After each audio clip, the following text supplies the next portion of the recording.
এখান থেকে দুটো ওভার সেটা কিন্তু নিজের নামে করেছেন এবং কামব্যাক করেছে ওসমানের কাছ থেকে। তো এটা নিয়ে কি বলবেন?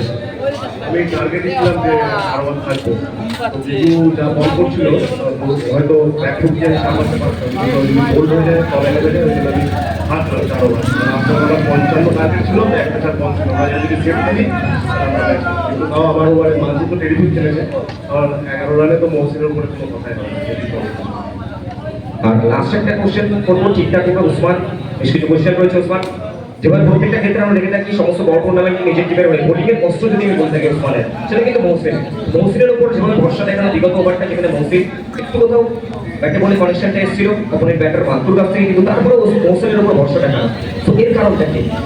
বলছিল বুম্বা বলছিল যে সায়ন বললাম না মহসিনের কি বলতে, কারণ ওর এক্সপিরিয়েন্স আসতে বলো, অনেক ট্রেনিং করে, তো ওর এক্সপিরিয়েন্স আছে, বুদ্ধি আছে, তারপর প্রত্যেকটা ব্যাটসম্যানকে ফলো করে, আর হয়তো অনেক আসতে বল করেছে বলে মানতে পারে অনেক কি হয়।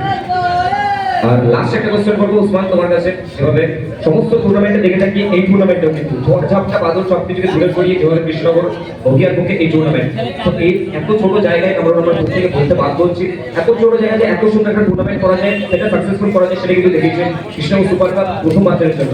তো এই টুর্নামেন্টে কি বলবেন? খেলা দেখি, খেলা তুলে ওদের অনেক ধন্যবাদ জানাবো যারা পরের বছর আরো ভালো হবে। মাঠটা পারফেক্ট এত সুন্দর করেছে যে কোনোভাবেই মানে কিছুই হচ্ছে না, বল ঠিকঠাক যাচ্ছে, সুন্দর সাজিয়েছে, এর পরের বছর আরো ভালো হবে। So thank you all the best for both matches Osman, এবং এখান থেকে